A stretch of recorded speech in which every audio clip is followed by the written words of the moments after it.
وأوحينا إليه لتنبئنهم بأمرهم هذا وهم لا يشعرون ও ইউসুফ তুমি চিন্তিত হও না আমি তোমাকে ওহীর মাধ্যমে ইলহামের মাধ্যমে এই খবর দিচ্ছি এমন একদিন আসবে লাতুনাব্বিআন্নাহুম বিআমরিহিম হাযা আজকে তোমার ভাইরা তোমার সঙ্গে যেমন আচরণ করতেছে তাদের নিষ্ঠুরতার ব্যাপারে এই খবর তুমি তোমার ভাইদের কেমন একদিন দিবে ওয়াহুম লা ইয়াশউরুন তুমি তাদের কাছে তোমার খবর বলবে কিন্তু তোমার ভাইরা তোমার এই খবর সম্পর্কে অনুধাবন করতে পারবে না তারা বুঝতেই পারবে না যে ইউসুফ এখনো জীবিত আছে আর ইউসুফ আমাদের সামনে কথা বলতেছে যে ইউসুফকে আমরা কূপের মধ্যে ফেলছি এই আল্লাহর পক্ষ থেকে যখন এই অভয় বাণী আসলো হযরত ইউসুফ আলাইহিস সালামের অন্তরটা বড় হয়ে গেল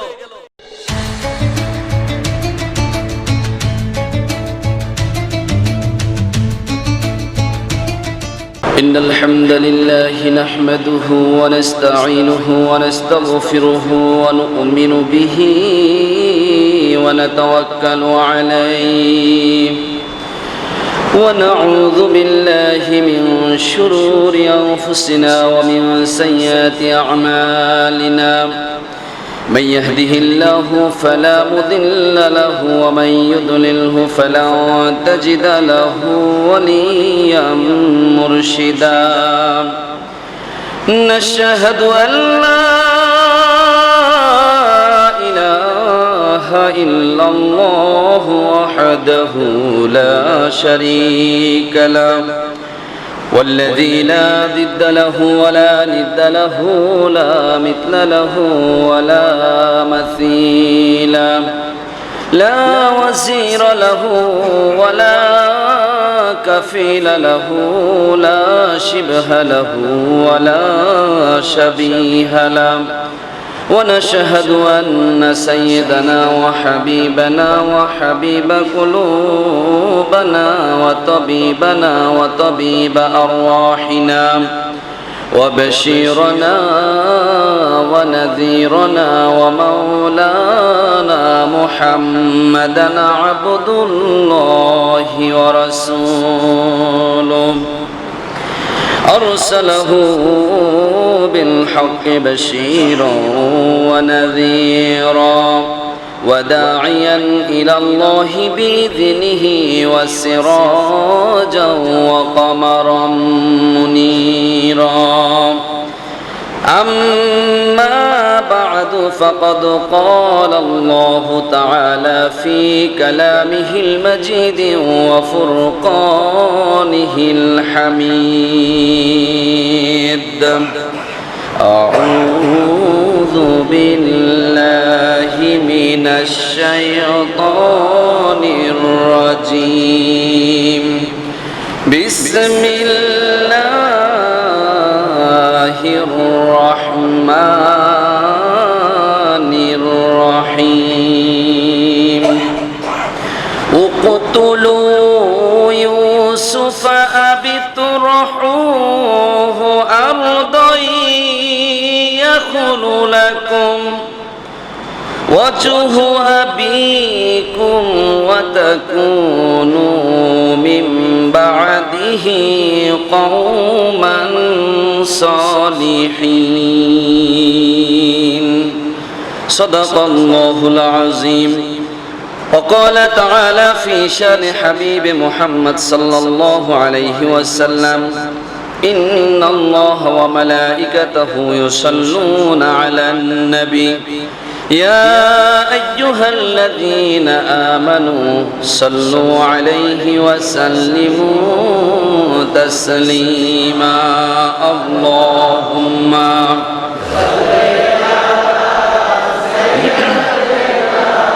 مولانا محمد وعلى آل سيدنا اللهم صل على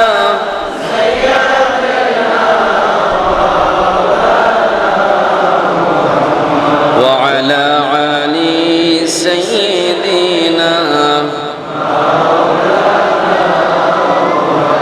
بلغ العلا بكماله كشف الدجى بجماله حسنت جميع خصاله صلوا عليه وآله الحمد لله আল্লাহ রাব্বুল আলামিনের দরবারে লাখ কোটি শুকরিয়া ও সুজুদ যে মহান রব্বুল আলামিন ইজ্জত এই জিলকদ মাসের প্রথম জুমা, আজকের এই জুমার নামাজ আদায়ের নিয়তার্থে কিছু কথা বলা এবং শোনার জন্য যে রবের পক্ষ থেকে আমরা আজকের এই সময় সুযোগ আল্লাহ সুবহানাহু ওয়া তাআলা আমাদেরকে দান করলেন। আসুন সেই মহান মুনিবের দরবারে শুকরিয়া জ্ঞাপন করি, বলি আলহামদুলিল্লাহ। বিশ্ব মানবতার মুক্তির দূত জনাবে সাইয়্যিদুল কাওনাইন হাবিবানা মুহাম্মদ সাল্লাল্লাহু আলাইহি ওয়াসাল্লামের উপর দুরূদ ও সালাম। সম্মানিত হাজিরিন, ধারাবাহিক আলোচনা সূরা ইউসুফ। আজকে আমাদের ধারাবাহিক আলোচনার তৃতীয় খণ্ড বা তৃতীয় জুমা চলছে। আল্লাহ সুবহানাহু ওয়া তাআলার পয়গম্বর হযরত ইউসুফ আলাইহিস সালামকে আল্লাহ রাব্বুল আলামিন একটি নবী বংশ বনি ইসরাইল যে বংশকে বলা হয়, হযরত ইয়াকুব আলাইহিস সালামকে নামকরণ করা হয়েছিল ইসরাইল। আর এই ইয়াকুব আলাইহিস সালামের ছিল হলো 12 সন্তান। এই 12টি ছেলের মাধ্যমে আল্লাহ সুবহানাহু ওয়া তাআলা বনি ইসরাইলের 12টি গোত্র দিয়ে সারা বিশ্বব্যাপী এই গোত্রদের পদচারণা চলাফেরা তাদের বংশ বিস্তারের মাধ্যমে আল্লাহ সুবহানাহু ওয়া তাআলা এই পৃথিবীতে মানুষের আধিক্যতাকে বৃদ্ধি করেছেন। আলহামদুলিল্লাহ। সে হযরত ইয়াকুব আলাইহিস সালামের স্নেহধন্য সন্তান, যাকে আল্লাহ সুবহানাহু ওয়া তাআলা সাইয়্যিদনা ইয়াকুব আলাইহিস সালামের বংশ থেকে নবুয়তের মাধ্যমে একজন পয়গম্বর, একজন নবী হিসাবে যাকে চিহ্নিত করেছেন, তিনি আর কেউ নন, তিনি হলেন হযরত ইউসুফ আলাইহিস সালাম। একটি বংশ, যে বংশের কাজ ছিল হলো, যাদের কাজ ছিল ভেড়া চড়ানো, বকরি চড়ানো, নবী পরিবার, কিন্তু তাদের কাজ ছিল মাঠে ঘাটে মরুভূমিতে, তাদের কাজ ছিল কোনো শিক্ষা প্রতিষ্ঠানে নয়, কোনো সরকারি কোনো অফিসে নয়। এমন একটা পরিবার থেকে আল্লাহ রাব্বুল আলামিন তার প্রিয় নবী হযরত ইউসুফ আলাইহিস সালামকে একটা দেশের অর্থমন্ত্রী, একটা দেশের খাদ্যমন্ত্রী, একটা দেশের আজিজে মিসর হিসাবে তাকে কবুল করবেন। দুঃখ কষ্টে জর্জরিত মানুষের জন্য সে কথা বলবে, এই সুযোগ হযরত ইউসুফ আলাইহিস সালামকে আল্লাহ রাব্বুল আলামিন দান করবেন। কিন্তু তার আগে কোনো ঘানি, কোনো কষ্ট, গরিবের কি কষ্ট, ক্ষুধার কি যন্ত্রণা, তারপরে জেলখানার মধ্যে কি অশান্তি, কত দুঃখ দুর্দশা হতে পারে মানুষের জীবনে, এই বিষয়গুলো তাকে বুঝাবেন না, এমনটা তো নয়। হযরত ইউসুফ আলাইহিস সালামকে আল্লাহ রাব্বুল আলামিন একেবারেই বাল্যকাল থেকে এই পরীক্ষাগুলো করিয়ে অভ্যস্ত করে মানুষের কষ্ট দুঃখ বুঝার সুযোগ দিয়েই আল্লাহ রাব্বুল আলামিন তাকে খেলাফতের দায়িত্ব দিয়েছিলেন। তারই ধারাবাহিকতায় এই বনি ইসরাইল সাইয়্যিদিনা হযরত ইয়াকুব আলাইহিস সালামের পরিবারের উপরে নেমে আসে পরীক্ষা, যে পরীক্ষা দিতে হয়েছে হযরত ইয়াকুব আলাইহিস সালাম। আর এই পরীক্ষার কারণ ছিল তার 11তম পুত্র সন্তান হযরত ইউসুফ আলাইহিস সালামকে হারানোর মাধ্যমে। তা কেন হারালো, কি কারণে হারালো, আজকে ইনশাআল্লাহ সেই বিষয়ের উপর আলোচনা। আমরা গত জুমা পর্যন্ত বলেছিলাম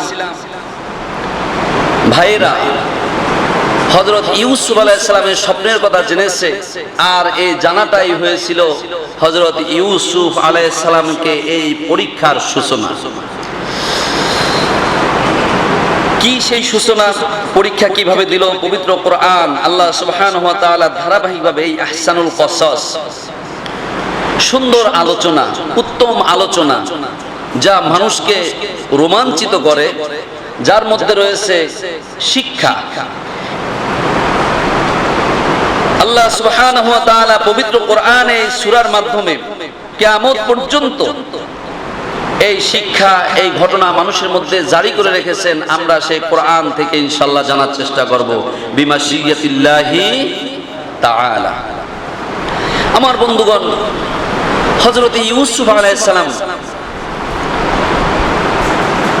তিনি ছিলেন হযরত ইয়াকুব আলাইহিস সালামের স্ত্রী রাহেলার গর্ভের সন্তান।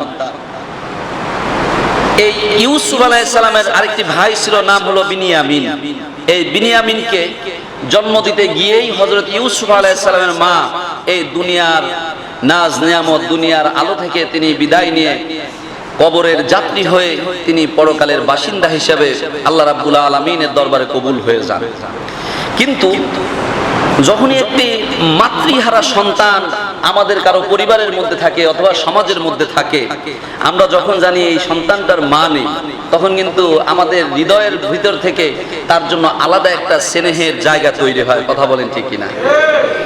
হযরত ইউসুফ আলাইহিস সালাম তার মাকে হারিয়েছে, এদিকে মাতৃহারা সন্তান, সকলের কাছে সে আদরের নয়নমণি, আবার দেখতে শুনতেও সুন্দর, যাকে আল্লাহ রাব্বুল আলামিন, আল্লাহ রাসূল সাল্লাল্লাহু আলাইহি ওয়াসাল্লাম মেরাজে গেলেন, গিয়ে তিনি নবীদের সঙ্গে সাক্ষাৎ হয়। হযরত ইউসুফ আলাইহিস সালামের সাথে সাক্ষাৎ করে এসে তিনি জানান যে আমি আমাদের ভাই হযরত ইউসুফকে আমি দেখেছি, এই পৃথিবীতে যত সৌন্দর্য আল্লাহ রাব্বুল আলামিন দান করেছেন তার মধ্যে অর্ধেক সৌন্দর্য আল্লাহ সুবহানাহু ওয়া তাআলা হযরত ইউসুফ আলাইহিস সালামকে দিয়েছেন।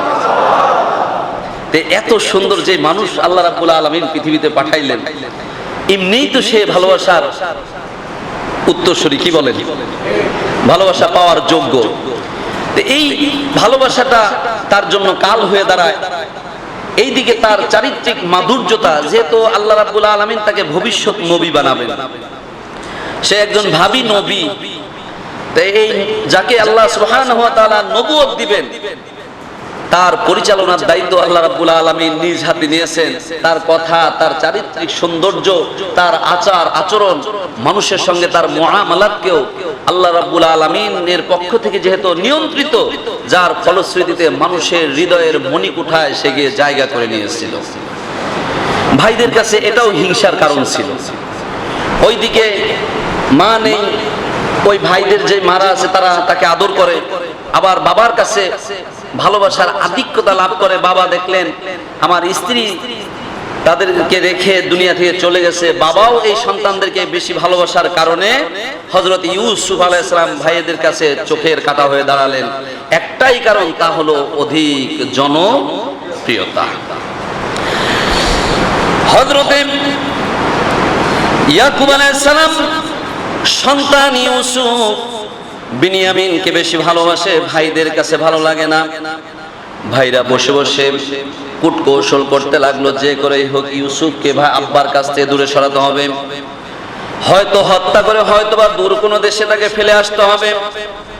আব্বা আমাদের থেকে ইউসুফ এবং বিনিয়ামিনকে পেয়ে আমাদের থেকে গাফিল হয়ে গেছে, আমাদের প্রতি তার কোনো মনোযোগ নেই। আল্লাহ রাব্বুল আলামিন পবিত্র কোরআনে তাদের কথাগুলো তুলে ধরলেন। ইয ক্বালু লা ইউসুফ ওয়া আখুহু আহাব্বু ইলা আবিনা মিন্না ওয়া নাহনু উসবা ইন্না আবানা লাফি দালালিম মুবিন। আল্লাহু আকবার। গ্লাসটা খুলে দেন। হযরত ইউসুফ আলাইহিস সালাম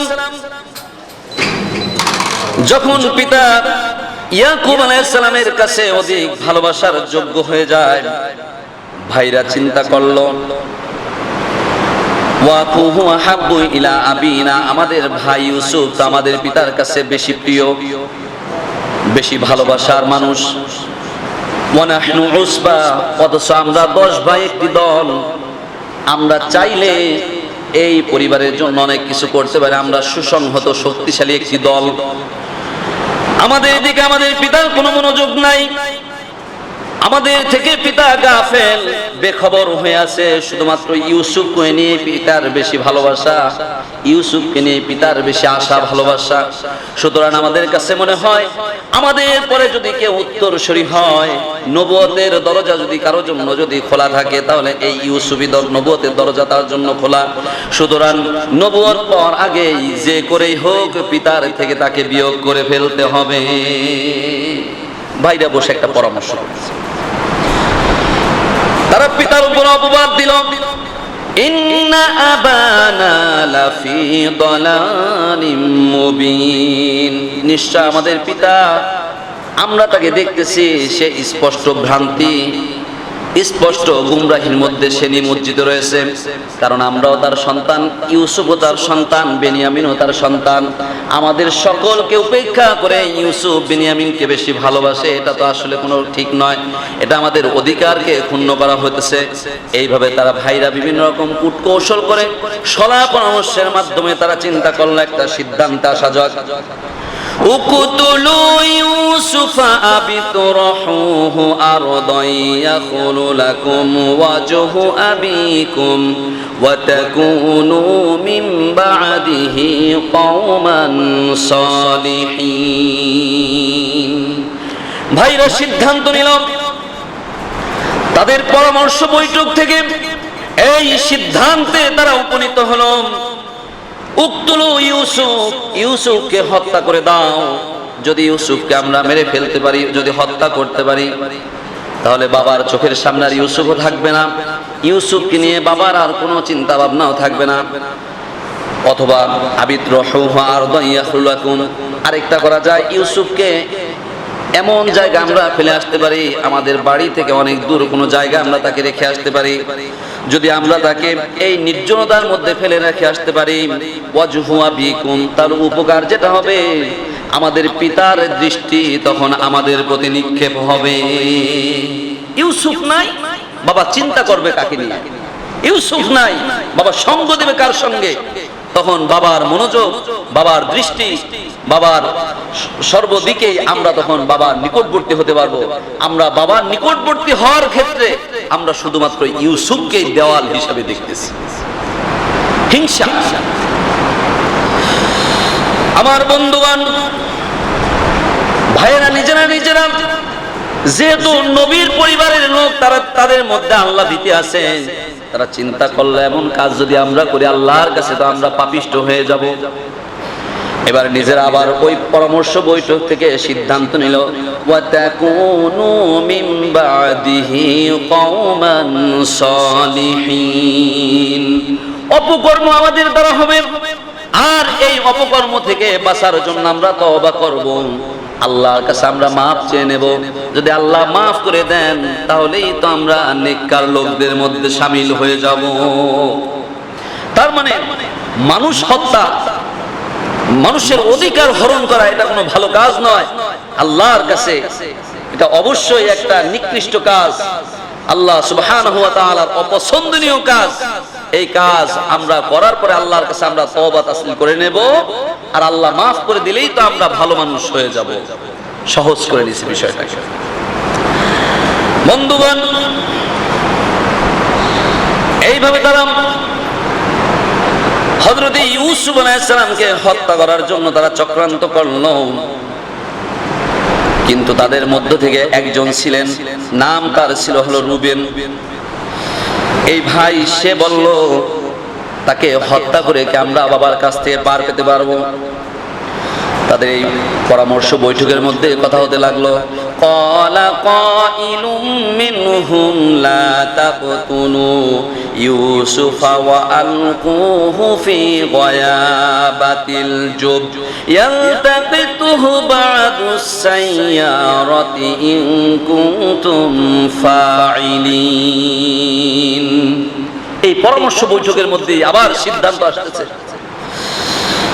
যদি তোমরা কিছু করতে চাও তবে কাজ হলো ইউসুফকে হত্যা করা যাবে না। ওইদিকে সর্বপ্রথম তারা হত্যা করার সিদ্ধান্ত নিল, কিন্তু বলুন তো মনের মেশিন চালায় কে?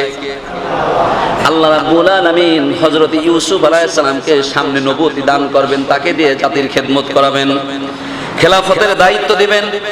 ভাইরা সিদ্ধান্ত নিল হযরত ইউসুফ, সাইয়্যিদিনা ইউসুফ আলাইহিস সালামকে হত্যা করবে। কিন্তু পরক্ষণে রব্বুল আলামিন তাদের মনের মধ্যে এমন একটি শুভ বুদ্ধির উদয় দান করলেন, লা তাকতুলু ইউসুফ, খবরদার ইউসুফকে হত্যা করা যাবে না। তাহলে সিদ্ধান্ত কি আসতে পারে? পরামর্শ বৈঠকে সিদ্ধান্ত হলো, ওয়া আলকুহু ফি গায়াবাতিল জুব্বি ইয়ালতাকিতুহু বা'দুস সাইয়ারা। পরামর্শ বৈঠকে সিদ্ধান্ত হলো, তোমরা ইউসুফকে হত্যা করো না, কোন একটা গভীর কূপের মধ্যে, অন্ধকার কূপের মধ্যে তাকে নিক্ষেপ করো। যদি কোনো সওয়ারি, যদি কোনো কাফেলা ওই পথ দিয়ে যদি তারা যায়, কূপের মধ্যে পানি আছে মনে করে তারা বালতি নিক্ষেপ করবে, আর কোন সওয়ারি কাফেলা দল ইউসুফকে নিয়ে চলে যাবে। তাদের শিক্ষার মধ্যে আল্লাহর পক্ষ থেকে এটা উদ্বেগ, এই জাগ্রত বোধ তাদের মধ্যে দিয়ে দিল। কারণ আল্লাহ রাব্বুল আলামিন হযরত ইউসুফ আলাইহিস সালামকে দুনিয়ায় জীবিত রাখবেন। বন্ধুগণ, এবার হযরত ইউসুফ আলাইহিস সালাম সব সময় পিতা ইয়াকুব আলাইহিস সালামের নিকটে থাকে, সব সময় চোখে চোখে থাকে। সন্তান ছাড়া বাবাও যেমন দূরে থাকে না, বাবাকে রেখেও হযরত ইউসুফ আলাইহিস সালামও দূরে থাকে না। ভাইরা সিদ্ধান্ত করলো বাবার কাছ থেকে কেমন করে আমরা তাকে নেব। আমরা যদি ইউসুফকে ডাক দিয়ে যদি বলি চল আমাদের সঙ্গে মরুভূমিতে ছাগল চড়াবি, খেলবি, তাহলে সে তো বলবে আব্বার কাছ থেকে আমি অনুমতি নিয়ে আসি। আর আব্বার কাছে যাওয়া মাত্রই আব্বা তার আমাদের সঙ্গে যাওয়ার ব্যাপারে সে পথ রুদ্ধ করে দাঁড়াবে, পথের মধ্যে বাধা সৃষ্টি করবে। এবার ভাইরা বলতেছে যেহেতু বাবা তাকে সরাসরি যেতে দেবে না, আসো আমরা গিয়ে বাবার সামনে সবাই হাজির হই, বাবাকে আমরা আশ্বস্ত করি, বাবাকে আমরা এই সাহস যোগাই যে ইউসুফ আমাদের সঙ্গে যদি যায় তাহলে আমাদের দ্বারা ইউসুফের কোনো ক্ষতি হবে না। 10 ভাই মিলে হযরত ইয়াকুব আলাইহিস সালামের সামনে গিয়ে অনুনয় বিনয় করে বলতেছে, বাবা ইউসুফের ব্যাপারে আপনি কি আমাদেরকে বিশ্বাস করেন না? ক্বালু ইয়া আবানা মা লাকা লা তা'মান্না আলা ইউসুফা ওয়া ইন্না লাহু লানাসিহুন। 10 ভাই সাইয়্যিদনা ইয়াকুব আলাইহিস সালামের সামনে গিয়ে বলতেছে, পিতা লা তা'মান্না আলা ইউসুফ, ইউসুফের ব্যাপারে কি আপনি আমাদের উপরে কি আশ্বস্ত হতে পারেন না, এই বিশ্বাস রাখতে পারেন না যে আমরা ইউসুফের জন্য মঙ্গলকামী, ইউসুফের জন্য আমরা জনহিতকর, ইউসুফের ব্যাপারে আমরা অবশ্যই সাবধানতা অবলম্বন করি, ইউসুফকে আমরা ভালোবাসি। ওয়া ইন্না লাহু লানাসিহুন, আমরা তো সব সময় ইউসুফের জন্য কল্যাণ কামনা করি। বাবা বললেন তোমাদের উদ্দেশ্য কি আমার কাছে খুলে বলো। আরসিলহু মা'ানা গাদান ইয়ারতা' ওয়া ইয়াল'আব ওয়া ইন্না লাহু লাহাফিজুন। আমরা চাই আপনি ইউসুফকে আমাদের সঙ্গে যাওয়ার অনুমতি দিবেন। আরসিলহু, তাকে আপনি ছেড়ে দিবেন, মা'ানা আমাদের সঙ্গে আগামীকাল। ইয়ারতা' ওয়া ইয়াল'আব, সে আমাদের সঙ্গে তৃপ্তি সহকারে খাবে, মরুভূমির মধ্যে আমাদের সঙ্গে গিয়ে খেলাধুলা করবে। ওয়া ইন্না লাহু লাহাফিজুন, আর আমরা তার ব্যাপারে তার যত রকম বিপদ মুসিবত যা কিছু আসতে পারে সব কিছুকে মোকাবেলা করার জন্য আমরা সংরক্ষণের দায়িত্ব নেব। আমরা তার ব্যাপারে সংরক্ষণকারী হব, তার বিপদ মুসিবত সব কিছুকে আমরা বাধায় সৃষ্টি করব। হযরত ইয়াকুব আলাইহিস সালাম তিনি সন্তান ইউসুফ আলাইহিস সালামের ব্যাপারে তিনি খুব চিন্তিত ছিলেন। এর কারণ হলো তিনি পূর্বের রাতে স্বপ্ন দেখেন, তিনি নিজে পাহাড়ের উপরে দাঁড়িয়ে আছেন। হযরত ইউসুফ আলাইহিস সালাম তিনি ভাইদের সঙ্গে আছেন।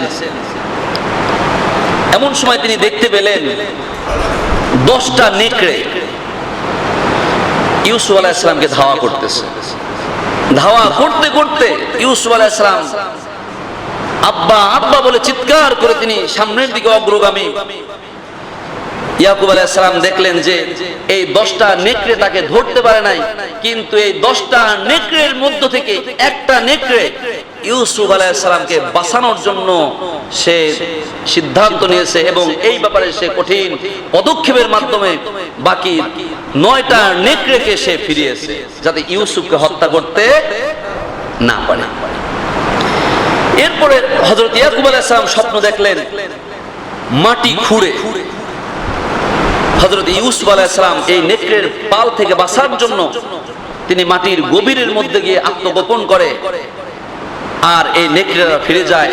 এই স্বপ্ন যখন হযরত ইয়াকুব আলাইহিস সালাম দেখলেন পরের দিন যখন এই ছেলেরা 10টা ছেলে এসে অনুনয় বিনয় করতেছে, তিনি তো একজন নবী, হযরত ইয়াকুব আলাইহিস সালামের অন্তরের মধ্যে এই শয়তান, এই সন্তানদের শয়তানি যে প্ররোচনা, সন্তানদের মধ্যে শয়তানি যে প্ররোচনা, এটা তিনি বুঝতে পারলেন যে আসলে আমার স্বপ্নটা হয়তোবা ওই 10টি নেকড়েই আমার এই সন্তানরা আমার সামনে এসে হাজির হয়েছে।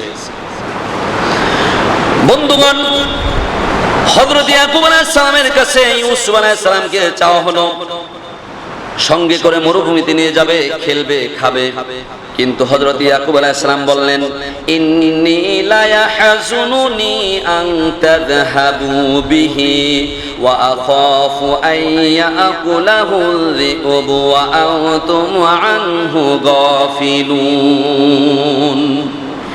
ও আমার কলিজার টুকরা সন্তানেরা শোনো, লা ইয়াহজুনুনি, অবশ্যই আমি চিন্তিত, আমি দ্বিধাদ্বন্দ্বের মধ্যে আমি অবস্থান করতেছি। আনতা যাহাবু বিহি, তোমরা তাকে তোমাদের সঙ্গে নিয়ে যাবে। ওয়া খাফু, আমার অন্তরের মধ্যে এই ভয়ের সঞ্চার হয়েছে। আইয়াকুলাহু যিবু, হয়তোবা নেকড়ের দল এসে আমার সন্তান ইউসুফকে খেয়ে ফেলবে। আর ওয়া আনতুম আনহু গাফিলুন, তোমরা সকলেই সেদিন অমনোযোগী থাকবে। সুতরাং আমি আমার সন্তান ইউসুফকে তোমাদের সঙ্গে দিতে পারি না, এই আশঙ্কায়, এই ভয়ে যে আমার সন্তানকে নেকড়েরা এসে খেয়ে ফেলবে। এখানে সাইয়্যিদনা ইয়াকুব আলাইহিস সালাম সরাসরি বলতে পারতেছে না যে আমি গতকাল রাতে এরকম একটা স্বপ্ন দেখেছি, 10টা নেকড়ে, আর সেই 10টা নেকড়েই তোমরা আমার ইউসুফের খুবই সন্নিকটে কোনো বিপদ ভুর ভুর করতেছে, আমি ইউসুফকে দিতে পারি না। সরাসরি বলতেও পারতেছে না, কারণ এই ভাইয়েরা একসঙ্গেই তো বসবাস করতে হবে। যদি এই খবর সরাসরি বলে দেয়, তাহলে এই ভাইয়েরা হযরত ইউসুফ আলাইহিস সালামের জন্য শত্রুতে পরিণত হয়ে যাবে। খুব নবী তো হিকমত আল্লাহ দিয়েছেন, ইলম আল্লাহ দিয়েছেন, ঘুরিয়ে বলতেছেন লাইন আকালাহু যী। আবার ওই সময়ে কেনানের যে চারণ ভূমিতে তারা পশু চড়াইতো, পাশেই ছিল বড় ঝোপ, জঙ্গল, বাগান ছিল। আর ওই সময় কেনানের মধ্যে বাঘের খুব উৎপাত, বাঘের খুব তৎপরতা ছিল। বিভিন্ন সময় বকরির পালের উপরে বাঘের দলের হানা দেওয়া হতো। এই ব্যাপারে হযরত ইয়াকুব আলাইহিস সালাম সে জানতেন। সন্তানদেরকে বললেন, আমি তাকে ছাড়তে পারি না, এই ভয় আমার মধ্যে যে আমার সন্তান ইউসুফকে বাঘেরা খেয়ে ফেলবে। আমার বন্ধুগণ, এবার এই সন্তানরা পিতাকে আশ্বস্ত করার ব্যাপারে বলতেছেন, লা ইন আকালাহু যিবু ওয়া নাহনু উসবাতুন ইন্না ইযাল লা খাসিরুন। বাবা, আপনি ইউসুফকে আমাদের সঙ্গে দিবেন, আপনি ইউসুফকে আমাদের সঙ্গে দিবেন, অথচ আমরা একটি শক্তিশালী দল, আমরা 10টি ভাই মিলে একটি দল, আমরা যে কোনো কাজের ব্যাপারে কর্মতৎপর। বাবাকে সাহস যোগাইতেছেন, যদি আমরা ইউসুফকে নেকড়ের বাগ থেকে নেকড়ে থেকে যদি আমরা রক্ষা করতেই না পারি, ইন্না ইযাল লা খাসিরুন, তাহলে অবশ্যই আমরা তো ক্ষতিগ্রস্তদের অন্তর্ভুক্ত হয়ে যাব। তার মানে আমরা যদি ইউসুফকে যদি নেকড়ের পাল থেকে, নেকড়ে থেকে রক্ষা করতে নাই পারি, তাহলে আমাদের দ্বারা দুনিয়াতে কোনো কাজ হওয়ারই সম্ভাবনা নেই। বাবাকে সাহস দিচ্ছে। এর আরেকটা কারণ হলো, একদিন হযরত ইয়াকুব আলাইহিস সালাম এই সন্তানরা খাদ্য খাবার রেখেই তারা মরুভূমিতে চলে যায়। তিনি সন্তানদেরকে বলেন যে তোমরা যাও, আমি তোমাদের জন্য দুপুরের সময় খাবার নিয়ে আসবো, দুপুরের খাবার আজকে ইনশাআল্লাহ একসঙ্গে তোমাদের সঙ্গে দুপুরের খাবার গ্রহণ করব। সাইয়্যিদনা ইয়াকুব আলাইহিস সালাম তার স্ত্রীদেরকে বললেন, তোমরা খাবার রেডি করো, আমি আজকে তাদের সঙ্গে মরুভূমিতে যাব, তারা বকরির পাল নিয়ে যাবে, আমিও তাদের সঙ্গে আজকে সারাটা দিন তাদের সঙ্গে সময় দেব, খাবার প্রস্তুত করে দাও।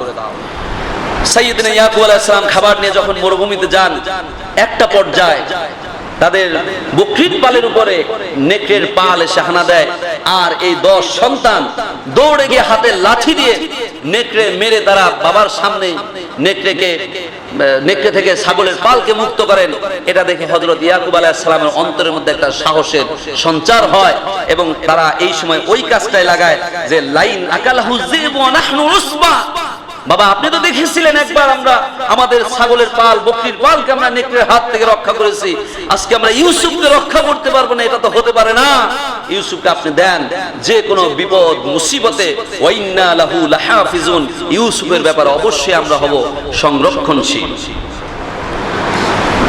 বন্ধুগণ, হযরত ইউসুফ আলাইহিস সালামকে চাওয়ার পীড়াপিড়ি দেখে ইয়াকুব আলাইহিস সালাম আর তার সন্তানদেরকে ফিরাতে পারলেন না। বললেন তোমরা অপেক্ষা করো, আমি আমার ইউসুফকে সজ্জিত করে তোমাদের সঙ্গে দেব। হযরত ইয়াকুব আলাইহিস সালাম পুত্র সন্তান হযরত ইউসুফ নবী সম্পর্কে তিনি আগেই জানতেন যে ইনি হবেন সামনে ভাবি নবী। আল্লাহর পক্ষ থেকে নবুয়তের যে ফয়সালা হযরত ইউসুফ আলাইহিস সালামের জন্য আল্লাহ রাব্বুল আলামিনের দপ্তরে লিপিবদ্ধ করা হয়েছে, আল্লাহর পক্ষ থেকে নির্বাচন করা হয়েছে। হযরত ইউসুফ আলাইহিস সালামকে ঘরের মধ্যে নিয়ে এমন একটি পোশাক পরালেন, যে পোশাকটা আল্লাহ রাব্বুল আলামিন জান্নাত থেকে দিয়েছেন। যখন ইয়াকুব আলাইহিস সালামের দাদা হযরত ইব্রাহিম আলাইহিস সালামকে যখন অগ্নিকুণ্ডের মধ্যে নিক্ষেপ করা হয়, নমরুদের আগুনের মধ্যে, আল্লাহ রাব্বুল আলামিন ওই আগুন থেকে হেফাজত করার জন্য, আগুন থেকে বাঁচিয়ে রাখার জন্য জান্নাত থেকে একটা পোশাক পাঠান। ওই পোশাকটা যে যে অবস্থায় যে বয়সে গায়ে দেবে, সঙ্গে সঙ্গে পোশাকটা তার গায়ের মধ্যে ওই অবস্থানটাই ধারণ করবে। সুবহানাল্লাহ। হযরত ইয়াকুব আলাইহিস সালাম চিন্তা করলেন, যেহেতু এই পোশাক দিয়ে আমার দাদা হযরত ইব্রাহিম আলাইহিস সালাম নমরুদের আগুন থেকে, নমরুদের অগ্নিকুণ্ড থেকে বেঁচেছিলেন, যেহেতু এই পোশাকটা নবীদেরকে রক্ষা করার কাজ আল্লাহ রাব্বুল আলামিন দিয়েছেন, আজকে আমার সন্তান যদি ইউসুফ যদি আজকে মরুভূমিতে যায়, যেহেতু সে সামনে একজন আল্লাহর নবী, সুতরাং আমার আল্লাহ রাব্বুল আলামিনের পক্ষ থেকে আজকে আমার দায়িত্ব হলো আমার সন্তানকে ওই পোশাকটা পরিয়ে দেওয়া, যেন যে কোনো বিপদে আল্লাহ রাব্বুল আলামিন তাকে হেফাজত করে। সন্তানকে ঘরের মধ্যে নিয়ে সাজিয়ে দেওয়া হলো। ইউসুফ আলাইহিস সালামকে বলা হলো, ও আমার কলিজার টুকরা সন্তান, এই পোশাকটা তুমি গায়ে দাও। হযরত ইউসুফ আলাইহিস সালাম বলতেছে, বাবা এই পোশাকটা তো আপনি গায়ে দেন, এত বড় পোশাক আমার গায়ে কি করে লাগবে? বলতেছে, হ্যাঁ এই পোশাকটা ছিল আমার দাদা হযরত ইব্রাহিম আলাইহিস সালামকে আল্লাহ রাব্বুল আলামিন দিয়েছিলেন। আমার দাদার থেকে হযরত ইসহাক আলাইহিস সালাম আমার পিতা পেয়েছিলেন। আমার পিতার মৃত্যুর সময় আমার বোনের কাছে এই পোশাকটা আমার জন্য দিয়ে দেওয়া হয়েছিল। এখন এই পোশাকটা আমার পরবর্তীতে তুমি এই পোশাকের যোগ্য উত্তরসূরি, সুতরাং আজকে এই পোশাক তোমাকে আমি পরিধান করাবো। তুমি দেখো পোশাকটা পরিধান করার সঙ্গে সঙ্গে জামাটা তোমার গায়ের সঙ্গে মিলে যাবে। হযরত ইউসুফ আলাইহিস সালাম এত বড় পোশাক তিনি গায়ের মধ্যে পরলেন। আল্লাহ রাব্বুল আলামিনের মুজিজা, যা মানুষকে অক্ষম করে দিতে পারে। ইউসুফ আলাইহিস সালাম গায়ের পোশাকটা দেওয়ার সঙ্গে সঙ্গে তার শরীরের সঙ্গে পোশাকটা লেগে গেল। সুবহানাল্লাহ। এই পোশাক পরিয়ে দিয়ে উপরে আরেকটা পোশাক পরালেন, যাতে ভাইরা তারা যেন বুঝতে না পারে ভিতরে পোশাক আছে, এবং বলে দিলেন তোমার ভাইদের কাছে এই পোশাক সম্পর্কে কোনো খবর তুমি দিবে না। হযরত ইউসুফ আলাইহিস সালামকে বিদায় দিলেন। পিছনে পিছনে হযরত ইয়াকুব আলাইহিস সালাম যায়। সন্তান যতদূর পর্যন্ত ইউসুফ আলাইহিস সালামকে দেখা যায়, ততদূর পর্যন্ত পিতা ইয়াকুব সঙ্গে সঙ্গে যান। সঙ্গে ভাই আমিনকে নিয়ে হযরত ইয়াকুব আলাইহিস সালাম যখন রাস্তার মোচার নিল, রাস্তার মোড় নিল, আর ইউসুফকে দেখা যায় না। দাঁড়িয়ে আছেন, সন্তানকে আর দেখা যায় কিনা। আল্লাহ রাব্বুল আলামিন অন্তরের মধ্যে এমন ভালোবাসা, এমন মুহাব্বত সৃষ্টি করে দিলেন। হযরত ইয়াকুব আলাইহিস সালাম যখন সন্তানকে আর দেখতে পান না, তার কাছে মনে হলো তার নাভির সঙ্গে সন্তানের যে ভালোবাসার সংযোগ ছিল, মনে হলো তার কাছে এই সংযোগটা যেন আল্লাহ রাব্বুল আলামিন ছিন্ন করে দিলেন। ইউসুফ আলাইহিস সালামকে যখন বাবার চক্ষু থেকে আড়াল করে ফেললেন, এবার ভাইরা বাবার কাছে প্রতিশ্রুতি দিয়েছিল, বাবা আপনার সন্তান ইউসুফের কোনো বিপদ হবে না, কোনো মুসিবত হবে না, কোন রকম সমস্যা, কোন রকম দুর্দশা কষ্ট তাকে ধরতে পারবে না।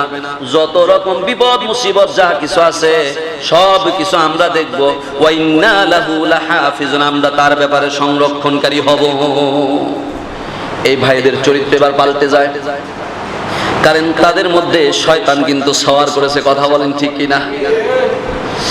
তাদের মধ্যে শয়তান সওয়ার করেছে। এবার যে ভাইরা ইউসুফ আলাইহিস সালামকে কাঁধের মধ্যে করে নিয়ে যায়, উটের পিঠে করে নিয়ে যায়, উট থেকে ধাক্কা মেরে হযরত ইউসুফ আলাইহিস সালামকে ফেলে দিল। ইউসুফ আলাইহিস সালাম বলতেছে, ও আমার প্রাণের ভাইরা, ও আমার ভাইজানেরা, এটা কেমন খেলা, এটা কেমন খেলা?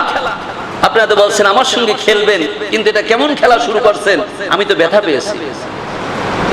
বলতেছে আর অনেক রকম খেলায় আছে, আজকের খেলার সর্বশেষ যে সিদ্ধান্ত, তোকে আর দুনিয়াতে আমরা বাঁচিয়ে রাখবো না।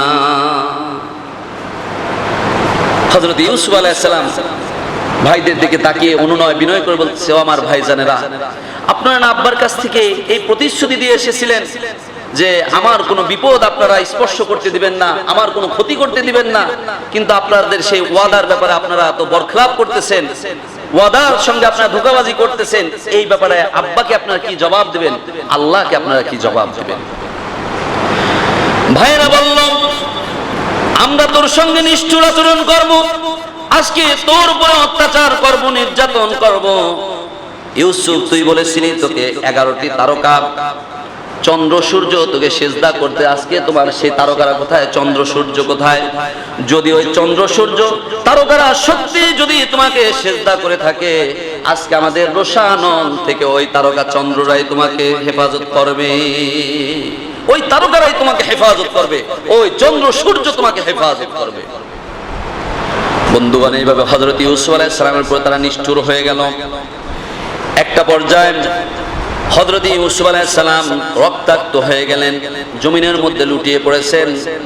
তাকে হত্যা করতে যাবে এমন সময় ভাই রুবিন, এই 10 ভাইয়ের মধ্যে একটা ভাই যার মধ্যে আল্লাহ রাব্বুল আলামিন দয়া দিয়েছিলেন, সে বলল, না, তাকে হত্যা করার কোনো সুযোগ আমি দিতে পারি না, তাকে হত্যা করা যাবে না, হত্যা না করে অন্য কোনো সিদ্ধান্তে তোমরা উপনীত হও।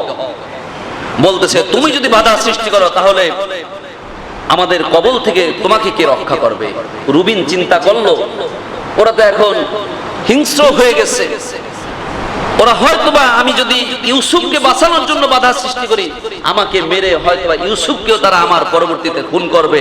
সুতরাং একটা হিকমত, একটা বুদ্ধি খাটানো যায়, ইউসুফকে যে করেই হোক জানে বাঁচানো দরকার। এই বুদ্ধিটা দিয়ে দিলেন কে? আল্লাহ। এই হিকমত দিলেন, কারণ এই 9 ভাইয়ের কাছে তো সে অসহায়। সে বলতেছে, দেখো, আমরা বাবার কাছ থেকে যে প্রতিশ্রুতি নিয়ে তাকে নিয়ে আসছি, বাবার কাছে তাকে সহি সালেম ভাবে ফিরিয়ে দেওয়া উচিত, কারণ আল্লাহ আমাদেরকে মাফ করবে না। বাকি 9 ভাই বলতেছে, কথা তো এমন ছিল না, আমরা বলেছিলাম ইউসুফকে হত্যা করব, না হয় দূরে কোথাও ফেলে দেব, বাবার কাছে তো ফিরিয়ে নিয়ে যাওয়ার তো কোনো এরকম সিদ্ধান্ত ছিল না। সুতরাং এখন যদি আমরা ইউসুফকে ফিরিয়ে নিয়ে যাই আর বাবা যদি সব জানতে পারে, তাহলে আমাদেরকে আস্ত রাখবে না। বন্ধুগণ, রব্বুল আলামিন তাদের অন্তরের মধ্যে এই সিদ্ধান্ত দিয়ে দিলেন। এমন একটি ওই ভাই রুবিনের অন্তরের মধ্যে একটা সাজানো গোছানো পরিপাটি একটি পরিকল্পনা দিয়ে দিলেন। তিনি বললেন, আসো, আমরা ইউসুফকে সরাসরি হত্যা না করে, আমরা হত্যাকারীদের কাতারে আমরা না গিয়ে, আমরা ইউসুফকে কোনো একটা গভীর কূপের মধ্যে নিক্ষেপ করি। গভীর কূপের মধ্যে যদি আমরা ইউসুফকে নিক্ষেপ করি, তাহলে হয়তোবা ইউসুফে বেঁচে থাকবে। আর ওই কূপের মধ্যে যদি কোনো বণিক, কোনো সওদাগরের দল, কোনো কাফেলা যদি বালতি ফেলে পানির জন্য, হয়তোবা ইউসুফ বালতি ধরে উঠে আসবে, আর আল্লাহ রাব্বুল আলামিন ইউসুফকে বাঁচিয়ে রাখবেন। আর আমরা যেটা চেয়েছি, আরদাইয়াত লুলাকুম, দূরে কোনো জমিন এসে নিক্ষিপ্ত হোক, ওই বণিক সওদাগরদের মাধ্যমে ইউসুফ কোনো দূর দেশে গিয়ে অবস্থান করবে। বলল, এটা একটা ভালো সিদ্ধান্ত, এটা একটা ভালো সিদ্ধান্ত, যেহেতু হত্যা করে যদি আমরা তাকে চোখের আড়াল করতে পারি, আর যদি এই হত্যা না করে যদি আমরা কূপের মধ্যে নিক্ষেপ করলে সে চোখের আড়াল হয়, তাহলে তো জঞ্জাল দূর হয়ে গেল, আমরা হত্যাকারীদের মধ্যেও আমরা শামিল হলাম না, তাহলে কূপের মধ্যে আমরা তাকে ফেলে দিই। فلما ذهبوا به وأجمعوا أن يجعلوه في غيابة الجب وأوحينا إليه لتنبئنهم بأمرهم هذا وهم لا يشعرون। আল্লাহ রাব্বুল আলামিন বলেন, যখন তারা ইউসুফকে সঙ্গে করে নিয়ে গেল, ওয়াজমাউ, তারা সকলে একত্রিত হয়ে এমন একটা বুদ্ধি তাদের মধ্যে আটলো, আইয়া জাআলুহু ফি গায়াবাতিল জুব, আসো আমরা ইউসুফকে গভীর অন্ধকার কূপের মধ্যে তাকে নিক্ষেপ করি। যখন হযরত ইউসুফ আলাইহিস সালামকে অন্ধকার কূপের মধ্যে নিক্ষেপ করা হলো, আল্লাহ রাব্বুল আলামিন তখন ইলহামের মাধ্যমে আল্লাহর পক্ষ থেকে এই খবর পাঠালেন হযরত ইউসুফ আলাইহিস সালামের কাছে, ওয়া আওহাইনা ইলাইহি লাতুনাব্বিআন্নাহুম বিআমরিহিম হাযা ওয়া হুম লা ইয়াশউরুন। ও ইউসুফ, তুমি চিন্তিত হয়ো না, আমি তোমাকে ওহীর মাধ্যমে ইলহামের মাধ্যমে এই খবর দিচ্ছি, এমন একদিন আসবে লাতুনাব্বিআন্নাহুম বিআমরিহিম হাযা, আজকে তোমার ভাইরা তোমার সঙ্গে যেমন আচরণ করতেছে তাদের নিষ্ঠুরতার ব্যাপারে এই খবর তুমি তোমার ভাইদের কেমন একদিন দিবে। ওয়া হুম লা ইয়াশউরুন, তুমি তাদের কাছে তোমার খবর বলবে, কিন্তু তোমার ভাইরা তোমার এই খবর সম্পর্কে অনুধাবন করতে পারবে না, তারা বুঝতেই পারবে না যে ইউসুফ এখনো জীবিত আছে, আর ইউসুফ আমাদের সামনে কথা বলতেছে যে ইউসুফকে আমরা কূপের মধ্যে ফেলছি। এই আল্লাহর পক্ষ থেকে যখন এই অভয় বাণী আসলো, হযরত ইউসুফ আলাইহিস সালামের অন্তরটা বড় হয়ে গেল যে এখন আমাকে রক্ষা করার জন্য একজন আছেন, তিনি কে? পূর্ণ ভরসা নিয়ে কূপের মধ্যে তিনি অবস্থান করতে লাগলেন।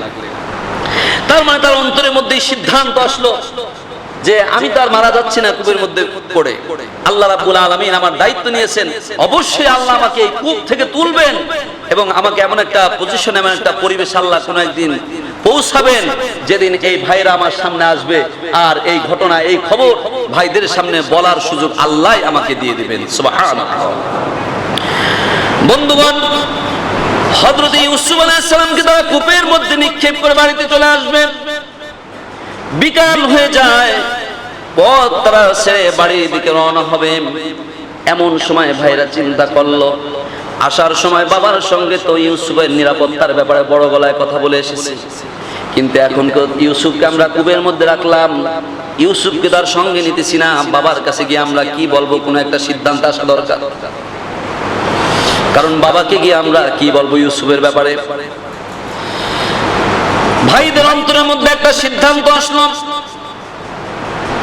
ইউসুফকে আমরা যখন নিক্ষেপ করেছি, ইউসুফের গায়ের থেকে যে জামাটা রাখলাম, আসো এই জামার মধ্যে কোন একটা পশু জবে করে রক্ত মাখিয়ে নিয়ে যায় বাবার কাছে। বাবার কাছে গিয়ে জামাটা দিয়ে বলবো, বাবা আপনি যেই নেকড়ের আশঙ্কা করেছিলেন ওই নেকড়েরাই আপনার ইউসুফকে দুনিয়া থেকে সরিয়ে দিয়েছে। এই সিদ্ধান্ত তারা সাজিয়ে একটা দুম্বা জবাই করে এই পশুর রক্ত জামার মধ্যে মাখিয়ে সন্ধ্যা হয়ে যায়, দিনের বেলা যায় না, যে দিনের বেলা গিয়ে তো কান্নার অভিনয় করলে চোখ দিয়ে পানি বেরোবে না, বাবা তো সব বুঝে ফেলবে, রাত করে যাব আর রাত্রে গিয়ে আমরা কান্নার অভিনয় করব, বাবা কিছুই বুঝতে পারবে না। কারণ একটা মিথ্যাকে ঢাকার জন্য হাজারো মিথ্যার প্রয়োজন হয় কি হয় না। সত্য কিন্তু বুক ফুলিয়ে বলা যায়, মিথ্যা বললে কিন্তু মাথা নিচে করে চোর চোর মনোভাব নিয়ে বলতে হয়, কি বলে। আর ওই মিথ্যা যদি সত্যের উদ্ঘাটনের দিকে যায়, তখন ওই মিথ্যাকে প্রতিষ্ঠিত করার জন্য আরো হাজারো মিথ্যা, হাজারো তাল বাহানার সামনে নিয়ে আসা হয়, যে করেই হোক আমার মিথ্যাটাই যেন প্রতিষ্ঠিত হয়। হযরত ইয়াকুব আলাইহিস সালামের 10 সন্তান বাড়ির পথে রওনা হয়েছে, তাদের চরিত্র আল্লাহ রাব্বুল আলামিন জানিয়ে দেন, ওয়াজাউ আবাহুম ইশাআন ইয়াবকুন। তারা 10টি ভাই সন্ধ্যা যখন নেমে আসে তখন তারা ক্রন্দন করতে করতে বাড়ির ভিতরে গিয়ে রওনা। তারা গিয়ে বলে, ক্বালু ইয়া আবানা ইন্না যাহাবনা নাস্তাবিকু ওয়া তারাকনা ইউসুফা ইনদা মাতাইনা ফাআকালাহু যিবু ওয়া মা আনতা বিমুমিনিন লানা ওয়ালাউ কুন্না সাদিকিন। এই সন্তানের আগে বলছে, হে আমাদের পিতা, ইউসুফকে যখন আমরা সঙ্গে করে নিয়ে গিয়েছি, আমরা তাকে একটা জায়গায় বসিয়ে দিলাম, নাস্তাবিকু ওয়া তারাকনা, আমরা দৌড় খেলা শুরু করলাম। ভাইয়েরা, কে কার আগে লক্ষ্যস্থলে গিয়ে দৌড়ে আমরা পৌঁছাতে পারি, এই খেলা আমরা যখন শুরু করেছি। ওয়া তারাকনা ইউসুফা ইনদা মাতাইনা, ইউসুফ তো তেমন খেলতে পারে না, যার কারণে ইউসুফের কাছে আমাদের মাল সামানা, আমাদের খাদ্য সামগ্রী, আমরা আমাদের প্রয়োজনীয় জিনিসপত্র রেখে ইউসুফকে বসিয়ে দিয়ে আমরা খেলতে লাগলাম। খেলতে খেলতে একটা পর্যায়ে আমরা আমাদের লক্ষ্য উদ্দেশ্য আমরা দৌড়াতে লাগলাম। পিছনের দিকে তাকিয়ে দেখি ইউসুফকে নেকড়ে আক্রমণ করেছে। ফাকালাহু যিবু, আমরা দেখতে পেলাম ইউসুফকে নেকড়েরা খাওয়া শুরু করেছে। ওমা আনতা বিমুমিনিন লানা ওয়ালাউ কুননা সাদিকিন, হে আমাদের পিতা, এই ঘটনা, এই অবস্থা যদি আপনার কাছে আমরা বলি, আমরা যদিও সত্যবাদী হয়ে আপনার কাছে কথাগুলো বলে থাকি, তবুও আপনি আমাদেরকে বিশ্বাস করবেন না, কারণ মনের ভিতর তো চোর চোর বাবা আছে, বাকি তো আর খায় নাই। বলতে সমান তবে মুমিনিন লানা, আপনি আমাদেরকে বিশ্বাস করবেন না যদিও আমরা সত্যবাদী। না, আসলে কি সত্য কথা বলছে? নেকড়ে তো খায় নাই, একটা বোকামির পরিচয় দিয়েছে। সে বোকামিটা কি? وجاءوا على قميصه بدم كذب قال بل سولت لكم أنفسكم أمرا فصبر جميل والله المستعان على ما تصفون। যখন এই ভাইরা মিথ্যা রক্ত জড়িয়ে তার জামাটাকে যখন বাবার কাছে পৌঁছালো, হযরত ইয়াকুব আলাইহিস সালাম তিনি বললেন, বাল সাওয়ালাত লাকুম আনফুসুকুম, তোমরা যে গল্প কাহিনী সাজিয়ে এনেছো, তোমরা যে গল্প কাহিনী তোমাদের মন গড়া ভাবে সাজিয়ে এনেছো, এই গল্পের উপরে ফাসবরুন জামিল, আমি অবশ্যই সুন্দর ধৈর্য ধারণ করব, অবশ্যই আমি ধৈর্যশীলদের মধ্যে আমার পরিচয় দেব। আল্লাহুল মুস্তাআন আলা মা তাসিফুন, আর আমি একমাত্র সাহায্য তার কাছে চাইবো যিনি আমাকে সাহায্য করতে পারেন, তার নাম কি? ফাসবরুন জামিল বলা হয় ওই ধৈর্য, যে ধৈর্যের ব্যাপারে অন্তর ক্রন্দন করতে থাকে, কাঁদতে থাকে, দিল সদা সর্বদা ক্রন্দনরত অবস্থায় থাকে, কিন্তু ওই ধৈর্য না ধরেও কোনো উপায় নাই, যে ধৈর্যের ফলাফল শুধু আল্লাহই দিতে পারে, দুনিয়ার কেউ দিতে পারে না।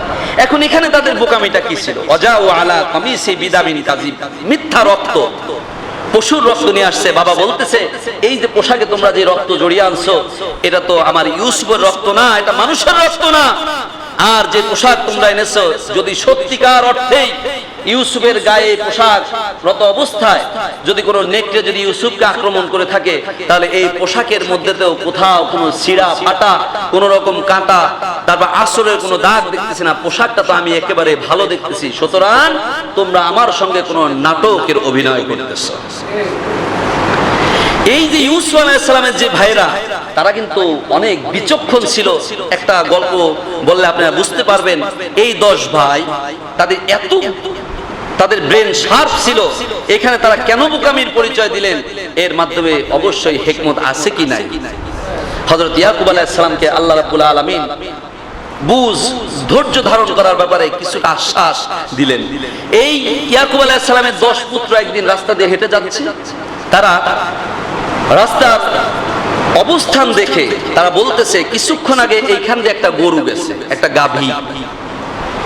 তা বলতেছে, তাই? হ্যাঁ, গাভীটার ডান চোখ ভালো ছিল, বাম চোখ অন্ধ ছিল। বাম চোখটা অন্ধ, কানা ছিল। সে বাম চোখ দিয়ে দেখতো না, ডান চোখ দিয়ে দেখতো। অথচ তারা কিন্তু গরু দেখেই নাই। বলতেছে কিছু গরু গেছে, গরু দেখে নাই।